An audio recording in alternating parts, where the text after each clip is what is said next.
shot not put away. He doesn't miss too many. এবার ভারতের বিপক্ষে প্রথম ম্যাচে চ্যাম্পিয়ন ট্রফি খেলার জন্য বাংলাদেশ থেকে উড়িয়ে নিয়ে যাওয়া হচ্ছে সাব্বির রহমানের মতো হার্ড হিটার ব্যাটসম্যানকে বাংলাদেশের বিসিবিরা। আর যা দেখে রীতিমতো অবাক হয়েছেন হাজারো কোটি ক্রিকেট ভক্ত সমর্থকরা। হ্যাঁ দর্শক, বিস্তারিত জানুন পুরো ভিডিও জুড়ে। এই অবহেলার পাত্র হিসেবে বাংলাদেশ টিমের বাইরে বসে থাকা সাব্বির রহমানকে যেন একের পর এক দিন কাটাতে হয়েছে বাংলাদেশের মুখের দিকে দেখি।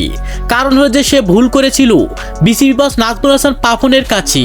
আর তারপর থেকে যেন দেখা যায়নি সাব্বির রহমানের মতো হার্ড হিটার ব্যাটসম্যানকে বাংলাদেশের হয়ে খেলতে। এমনকি ভক্ত সমর্থকরা হাজারো চেষ্টা করে ফেরাতে পায়নি তাকে বাংলাদেশ টিমে। এবার যেন দেখা গিয়েছে 2025 সালের বিপিএল লিগে ঢাকার হয়ে হার্ড হিটিং ব্যাটিং পারফরমেন্স করে আবার যেন নিজেকে ফিরিয়ে এনেছেন সাব্বির রহমানের মতো হার্ড হিটার ব্যাটসম্যান।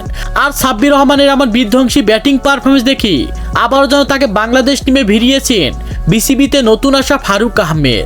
ফারুক আহমেদের কথা হলো যে এমন ওপেনার ব্যাটসম্যান যদি আমাদের ওপেনিং পজিশনে হার্ড হিটিং ব্যাটিং পারফরমেন্স করে তাহলে যেন ভারতের বিপক্ষে প্রথম চ্যাম্পিয়ন ট্রফি ম্যাচে অবিশ্বাস্যভাবে জয়লাভ করতে পারবো আমরা।